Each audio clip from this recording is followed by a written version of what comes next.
Em um mundo que prega a justiça e a meritocracia, somos ensinados desde cedo que jogar limpo é o único caminho para o sucesso. Acreditamos que o esforço honesto será sempre recompensado e que a bondade prevalecerá.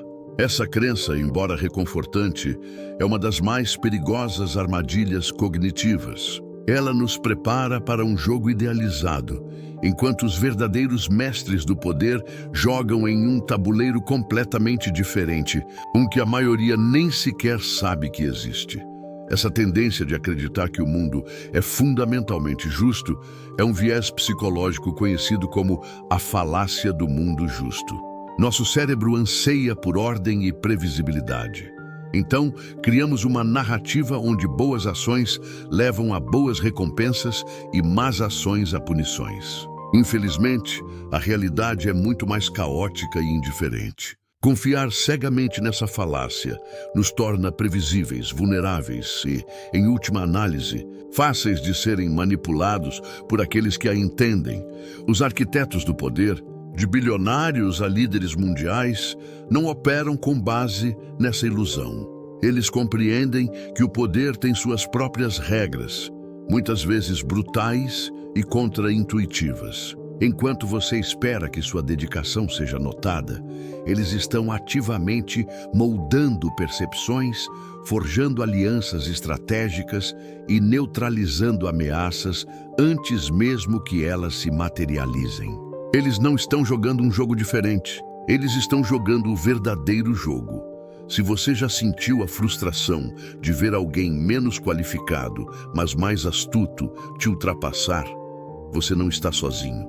Você foi uma vítima dessa dissonância entre as regras que te ensinaram e as regras que realmente governam o sucesso. A boa notícia é que essas regras podem ser aprendidas. Se você já sentiu que jogar pelas regras te deixou para trás, inscreva-se e ative o sino, pois vamos desvendar o código que os poderosos usam para quebrar esse ciclo de desvantagem. É preciso primeiro abandonar a esperança de um jogo justo e, em vez disso, aprender a ler o tabuleiro como ele realmente é. A sabedoria para isso não vem de livros de autoajuda modernos, mas de um manual de poder escrito há mais de 500 anos. Um guia tão controverso que seu autor, Maquiavel, tornou-se sinônimo de astúcia e manipulação, escondendo a verdadeira genialidade por trás de suas lições. Dentro de cada um de nós existem arquétipos psicológicos que ditam nossas ações, muitas vezes de forma inconsciente. A maioria opera sob o arquétipo do cidadão ou do peão. Seguem as regras, confiam nas autoridades e esperam que o sistema funcione a seu favor. Eles são reativos. O pensamento de Maquiavel nos convida a despertar um arquétipo diferente e mais poderoso, o do príncipe. O estratega que não apenas joga o jogo, mas busca ativamente definir suas regras. Este príncipe interior não anseia por uma coroa ou um castelo, mas por autonomia e controle sobre o próprio destino. Psicologicamente, isso se conecta ao conceito de locus de controle. Indivíduos com um locus de controle externo, o peão, acreditam que suas vidas são moldadas por forças fora de seu controle. Aqueles com um locus de controle interno, o príncipe, acreditam que são os principais agentes de seus próprios sucessos e fracassos.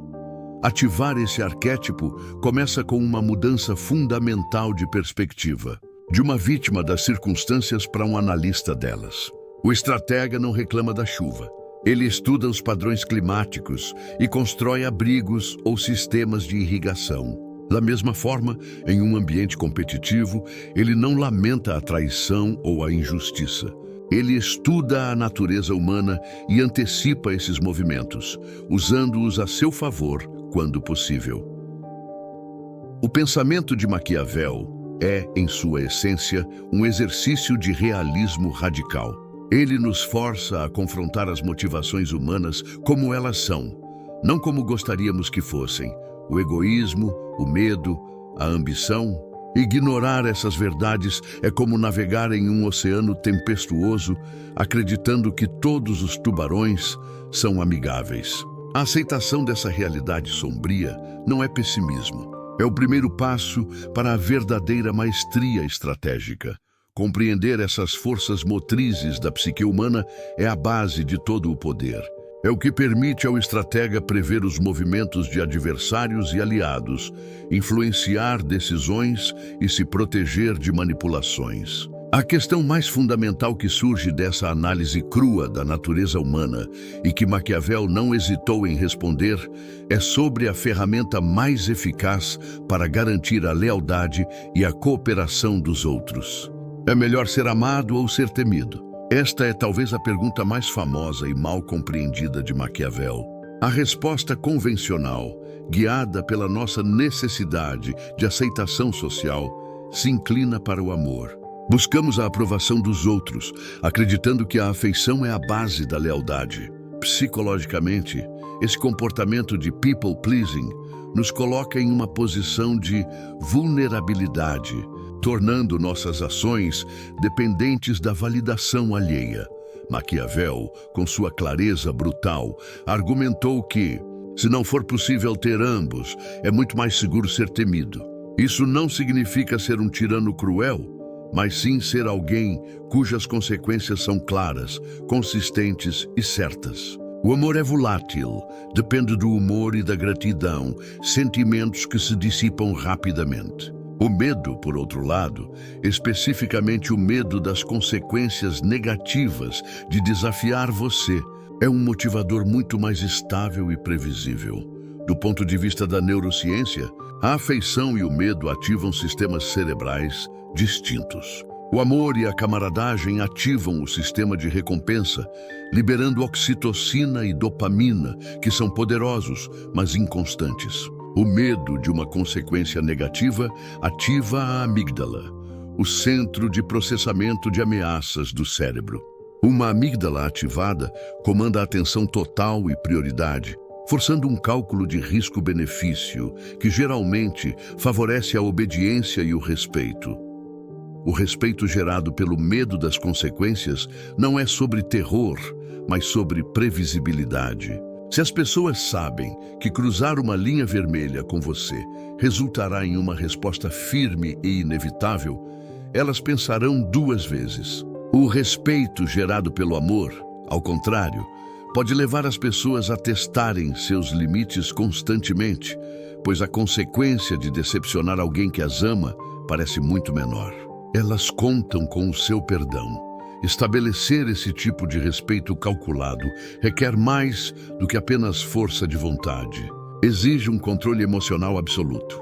É impossível projetar força e consistência se você é governado por impulsos reativos e emoções momentâneas. O verdadeiro poder não reside em ser amado ou temido pelos outros, mas em se tornar o mestre absoluto do seu próprio estado interior, usando suas emoções como ferramentas e não como grilhões. A inteligência emocional é frequentemente retratada como a capacidade de ter empatia e construir relacionamentos harmoniosos. No entanto, existe um lado sombrio e estratégico dessa habilidade, a capacidade de entender e gerenciar emoções, tanto as suas quanto as dos outros, para alcançar objetivos específicos. Um mestre na arte de Maquiavel não é uma pessoa sem emoções, mas alguém que nunca é escravo delas, usando uma máscara de calma e racionalidade. A primeira e mais crucial habilidade a ser desenvolvida é o distanciamento cognitivo. Trata-se da prática de observar suas próprias reações emocionais como um cientista observaria um fenômeno, sem se identificar com elas. Quando provocado, em vez de reagir com raiva impulsiva, você reconhece a raiva, analisa sua origem e escolhe uma resposta calculada que sirva aos seus interesses a longo prazo, em vez de oferecer satisfação momentânea. Biologicamente, essa prática é um treinamento para o seu córtex pré-frontal, a parte executiva do cérebro, para modular as respostas da amígdala, o centro emocional. Pessoas que reagem impulsivamente estão permitindo que sua amígdala sequestre sua função racional. O estratega, através da prática consciente, fortalece a conexão entre essas duas áreas, garantindo que a lógica sempre tenha a palavra final em momentos de alta pressão. Uma vez que você domina suas próprias emoções, pode começar a ler e influenciar as emoções dos outros. Pessoas transparentes emocionalmente são como livros abertos, fáceis de ler e prever. Ao manter uma fachada calma e indecifrável, a máscara maquiavélica, você força os outros a projetarem suas próprias ansiedades e suposições sobre você. Isso lhe dá uma imensa vantagem informacional, pois você sabe o que eles sentem, enquanto eles apenas adivinham suas intenções. Essa máscara não é sobre falsidade, mas sobre controle da informação. Em uma negociação ou conflito, a pessoa que revela menos sobre seu estado interno detém o poder. A sua calma se torna uma arma psicológica que desconcerta adversários e inspira confiança em aliados. Com essa base de autocontrole estabelecida, você está pronto para aplicar a dualidade fundamental do poder, sabendo exatamente quando revelar sua força e quando ocultá-la com astúcia. Maquiavel ensina que um líder deve encarnar a natureza de dois animais, o leão para afugentar os lobos e a raposa para reconhecer as armadilhas. Essa não é apenas uma metáfora poética, é um modelo psicológico para a flexibilidade estratégica. O leão representa a força bruta, a confrontação direta, a transparência e a assertividade. A raposa representa a astúcia, a sutileza, o pensamento indireto e a capacidade de ver o que não é óbvio. O erro de muitos é se fixar em apenas um desses modos. Aquele que é sempre o leão se torna previsível, usando a força onde a sutileza seria mais eficaz e criando inimigos desnecessariamente. Ele é forte, mas quebra com facilidade. Aquele que é sempre a raposa é visto como dissimulado e indigno de confiança, incapaz de agir com decisão quando a situação exige uma demonstração clara e inequívoca de poder. A verdadeira maestria está em saber quando vestir cada pele. Em situações que exigem a definição de limites claros, a defesa de seus princípios ou a demonstração de autoridade, o arquétipo do leão é essencial. No entanto, ao navegar por políticas complexas, coletar informações ou lidar com adversários mais poderosos, a abordagem da raposa, com sua paciência e engenhosidade, é superior. A sabedoria está em diagnosticar a situação corretamente. Se estas estratégias estão abrindo sua mente, deixe um like para que o algoritmo saiba que você quer mais conteúdo que desafia o status quo. Psicologicamente, essa flexibilidade exige que você supere o seu ego. O leão muitas vezes age por orgulho, enquanto a raposa age por inteligência. A raposa não se importa em parecer fraca ou em ceder em pontos menores se isso a posicionar para uma vitória maior no futuro. É a prática do sacrifício tático. Esta capacidade de alternar entre força direta e manobras indiretas cria uma aura de imprevisibilidade que mantém os adversários em desequilíbrio. Essa dualidade, no entanto, só é eficaz quando aplicada sobre um terreno sólido de alianças e informações. Tanto o leão quanto a raposa são vulneráveis se estiverem sozinhos e mal informados. Portanto, a próxima camada do pensamento estratégico de Maquiavel envolve uma análise implacável do recurso mais valioso e perigoso de todos, as outras pessoas e a confiança que depositamos nelas. A confiança é a moeda das relações humanas, mas para um estratega maquiavélico é uma moeda que deve ser gasta com extrema cautela. A confiança cega é uma receita para o desastre. O que Maquiavel propõe não é uma vida de isolamento, mas a prática do que pode ser chamado de ceticismo estratégico ou paranoia funcional. Não se trata de ver inimigos em todos os lugares, mas de entender que a principal lealdade de cada pessoa é, em última análise, para com ela mesma. O padrão comportamental que nos torna vulneráveis é assumir que os outros compartilham nossos valores e intenções. Esse viés é conhecido na psicologia como o efeito do falso consenso. Projetamos nossa própria honestidade ou lealdade nos outros, esperando reciprocidade. O estratega, ao contrário, opera a partir da premissa de que as ações das pessoas são guiadas por seus interesses próprios. Ele não se ofende com isso. Ele simplesmente o aceita como uma lei da natureza. A análise científica por trás dessa abordagem envolve superar o erro fundamental de atribuição. Tendemos a julgar os erros dos outros como falhas de caráter. Ele é um traidor. Mas os nossos, como resultado de circunstâncias, eu fui forçado a fazer isso. O pensador maquiavélico inverte essa lógica.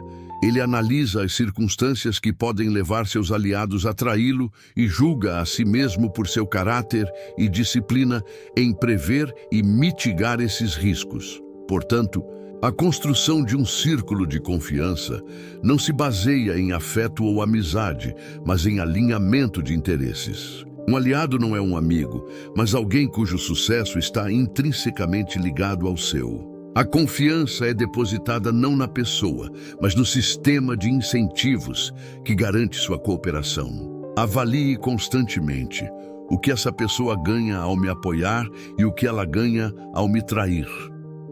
Este ceticismo calculado não serve apenas para a defesa, mas também para a ofensiva. Ao entender profundamente as motivações egoístas daqueles ao seu redor, você pode prever seus movimentos e criar propostas e cenários onde o apoio a você se torna a opção mais lógica e benéfica para eles. Trata-se de arquitetar a lealdade em vez de simplesmente torcer para que ela exista, um princípio que se estende a ações mais difíceis e decisivas. O termo crueldade em Maquiavel é frequentemente mal interpretado como sadismo ou malícia. No entanto, em um contexto estratégico, a crueldade bem utilizada refere-se a ações impopulares, mas necessárias, executadas de forma rápida e decisiva para evitar um sofrimento maior e prolongado. É a lógica do cirurgião que realiza uma amputação dolorosa para salvar a vida do paciente. A hesitação e a indecisão, psicologicamente, são muito mais cruéis a longo prazo. A aversão à tomada de decisões difíceis é um padrão comportamental comum. Líderes fracos adiam demissões, evitam conflitos necessários ou implementam mudanças dolorosas de forma gradual, na esperança de minimizar o desconforto. O resultado, no entanto, é o oposto.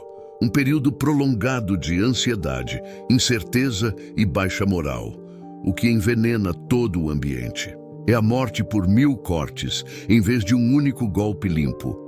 A análise científica por trás da eficácia de um golpe rápido reside na forma como nosso cérebro processa eventos negativos. De acordo com a teoria da dissonância cognitiva, as pessoas se esforçam para manter a consistência em suas crenças. Um único ato decisivo, embora chocante, é mais fácil de ser racionalizado, aceito e superado. Uma série de eventos negativos cria uma confusão crônica, impedindo que as pessoas se adaptem e sigam em frente. Portanto, a estratégia maquiavélica dita que, se uma ação dolorosa é inevitável, seja fechar um departamento, terminar uma parceria ou cortar laços com alguém tóxico, ela deve ser feita de uma só vez. Toda a dor é concentrada em um único momento, permitindo que o processo de cura e reconstrução comece imediatamente.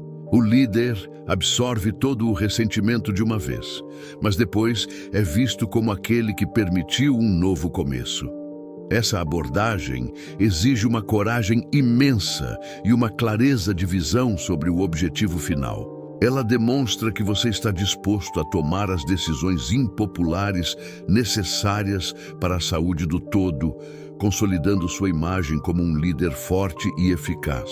Contudo, mesmo as ações mais decisivas e bem planejadas podem ser derrubadas por um fator que nenhum estratega pode controlar totalmente: o acaso ou como Maquiavel o chamava, a fortuna. Maquiavel personificava a sorte e o acaso como fortuna, uma força caprichosa e imprevisível que pode destruir os planos mais bem elaborados. Ele estimava que metade de nossas vidas é governada pela fortuna e a outra metade por nossas ações. O estratega moderno não tenta eliminar a incerteza, isso é impossível, mas sim construir uma estrutura psicológica e prática que seja robusta o suficiente para resistir e até mesmo se beneficiar do caos. Isso se conecta diretamente ao conceito moderno de antifragilidade, a qualidade de sistemas que se fortalecem quando expostos à volatilidade e ao estresse. Enquanto a resiliência simplesmente resiste ao choque e volta ao normal, a antifragilidade se beneficia dele. A mente maquiavélica não busca apenas sobreviver a uma crise. Ela busca ativamente por oportunidades dentro do caos, adaptando sua estratégia em tempo real para explorar as novas fraquezas de seus concorrentes. A base psicológica para essa adaptação é a mentalidade de crescimento, Growth Mindset, em oposição a uma mentalidade fixa, Fixed Mindset. Alguém com uma mentalidade fixa vê o fracasso como um veredito sobre suas habilidades, uma catástrofe pessoal. O estratega com uma mentalidade de crescimento vê o fracasso como um dado valioso, um feedback do mundo real que revela uma falha em sua abordagem, permitindo que ele a refine e melhore. As estratégias para domar a fortuna são, portanto, proativas. Envolvem a criação de redundâncias, o planejamento de múltiplos cenários de contingência e, o mais importante, a manutenção de recursos financeiros, sociais, mentais, em reserva. A fortuna favorece quem está preparado. Quando a tempestade chega, aquele que construiu um barco sólido enquanto o tempo estava bom é quem consegue navegar para um novo território, enquanto os outros naufragam. Dominar essa interação entre sua vontade e o caos do mundo é o auge da habilidade estratégica. Não é uma técnica única, mas uma filosofia de vida que exige vigilância, humildade e uma capacidade infinita de aprendizado e adaptação. Essa jornada de transformação, no entanto, é um processo interno profundo, uma reconfiguração mental que não acontece da noite para o dia, mas através de um esforço disciplinado e contínuo.